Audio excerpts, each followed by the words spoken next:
Eccola la foto di Totò Riina, il temibile e pericolosissimo capo indiscusso di Cosa Nostra latitante da 23 anni, fino ad allora imprendibile. Gli uomini del capitano Ultimo per 2 giorni girarono nei quartieri dell'Uditore, della Noce, di Passo di Rigano con la Balena, con il furgore schermato da dove si fanno riprese e si ascoltano le intercettazioni. Il 14 gennaio del 93 individuano il cancello da cui esce Ninetta Bagarella, la moglie di Totò Riina. Alle 8:55 del giorno successivo Giuseppe Coldesina, nome in codice ombra, comunica via radio con Ultimo: attenzione, è uscito il nostro amico Sbirulino è uscito. L'amico Sbirulino è in realtà Salvatore Biondino, autista di Totò Riina. A bordo della Citroën ZX con lui c'è proprio Totò Ucurtu. 15 minuti e 1 chilometro più tardi da via Bernini a Palermo avviene l'arresto del capo dei capi, il quale un'ora dopo si ritrova in caserma fotografato sotto la foto del generale Dalla Chiesa. Un'operazione piena di ombre, controversa, quella legata alla cattura di Riina e al suo covo con la famosa mancata perquisizione.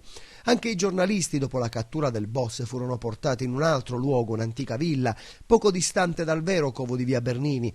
Solo in seguito infatti si apprese che il vero nascondiglio fosse quello, un'altra mossa per tenere nascosta la verità e guadagnare tempo.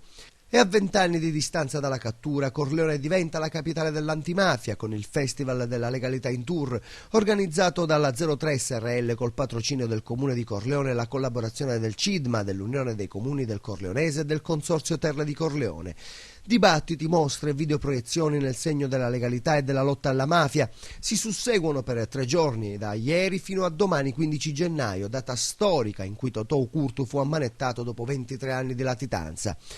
La manifestazione, che intende rendere il giusto tributo a tutte le vittime innocenti di Cosa Nostra, passa al setaccio gli anni più bui di Corleone, quelli della mattanza operata dal clan dei Corleonesi, che nel corso della seconda guerra di mafia ha visto cadere alcuni dei personaggi più illustri della lotta alla mafia, come il giornalista Mario Francese, il capo della squadra mobile Boris Giuliano, i giudici Terranova, Saetta, Chinnici, il presidente della regione siciliana Mattarella, il prefetto Carlo Alberto Dalla Chiesa, il dirigente della squadra mobile Ninni Cassarà e molte altre vittime innocenti. Una data storica che difficilmente verrà dimenticata.